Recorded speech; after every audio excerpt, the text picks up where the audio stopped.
ইকলেলিয়া আৰু autism generally autism চিলড্ৰেনৰ মাজত এই ইকলেলিয়া প্ৰব্লেমটো দেখা যায় অটিজম চিলড্ৰেন নহয় অকল স্পেচ ডিলে হোৱা বাচ্চাও 1 বছৰৰ পৰা 3 বছৰৰ ভিতৰত এইটো প্ৰব্লেম দেখিবলৈ ফ্ৰিকুৱেন্ট পোৱা যায় এই ইকলেলিয়ানো কি ইকলেলিয়া মানে হৈছে যদি আপুনি বাচ্চাক কয় হোৱাট ইজ ইউৰ নেম আপোনাৰ বাচ্চায়ো ক'ব হোৱাট ইজ ইউৰ নেম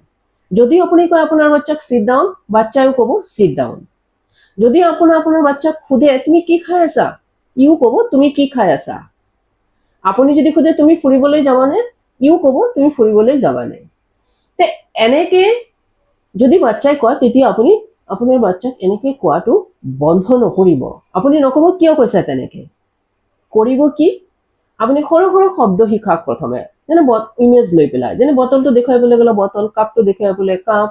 শাৰ্টটো দেখাবলৈ গ'লে শাৰ্ট এনেকে সৰু সৰু ওয়াৰ্ড বিলাক শিকাৰ পিছত আপুনি সেন্টেন্স শিকাক কেনেকে শিকাব ধৰক আপোনালোকে আম খাই আছে কক আমি আম খাই আছো আপোনাৰ বাচ্চাও ইমিটেট কৰিব আমি ভাত খাই আছো আপোনাৰ বাচ্চাও ইমিটেট কৰিব কিন্তু হেখিনি সময়ত আপোনালোকে ভাত খাই থাকিব লাগিব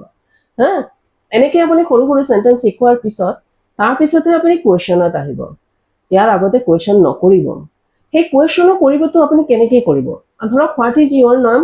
আপোনাৰ বাচ্চাক শিকাবলগীয়া আছে যে তেওঁ বাচ্চাটো তেওঁৰ নামটো ক'ব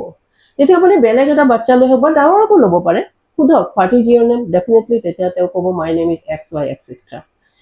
এতিয়া আপুনি আপোনাৰ এই ইকলেলিয়া থকা বাচ্চাজনক খুদক হোৱাট ইজ ইউৰ নেম চাব তেওঁ নিজৰ নামটো কৈ আছে এনেকে বাচ্চাক শিকালে বাচ্চা কমফৰ্ট ফিল কৰিব এতিয়া মই এটা কথা কৈ দিওঁ ইকলেলিয়া কোনো বিগ প্ৰব্লেম নহয় জেনেৰেলি বাচ্চা প্ৰি স্কুলত গ'লে বাচ্চা শিকি যায়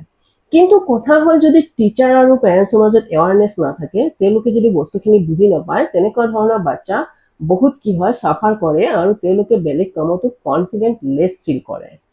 বা কেতিয়াবা এনেকাও হ'ব পাৰে ধৰক আপোনাৰ বাচ্চাক টিচাৰে সুধিলে হোৱাট ইজ ইউৰ নেম কৈ দিলে হোৱাট ইজ ইউৰ নেম সব বাচ্চা হাঁহি দিলে ই কি হ'ল ই কি পাব লাজ পাব নেক্সট দিনা স্কুল যাব নিবিচাৰিব সেইকাৰণে এই ভিডিঅ'টো আশা কৰো এই ভিডিঅ'টোৰ দ্বাৰা বহুতে উপকৃত হ'ব আৰু এনেকুৱা ধৰণৰ ভিডিঅ' পাবলৈ প্লিজ মোৰ ভিডিঅ'টো আপোনালোকে যিমান পাৰে শ্বেয়াৰ কৰক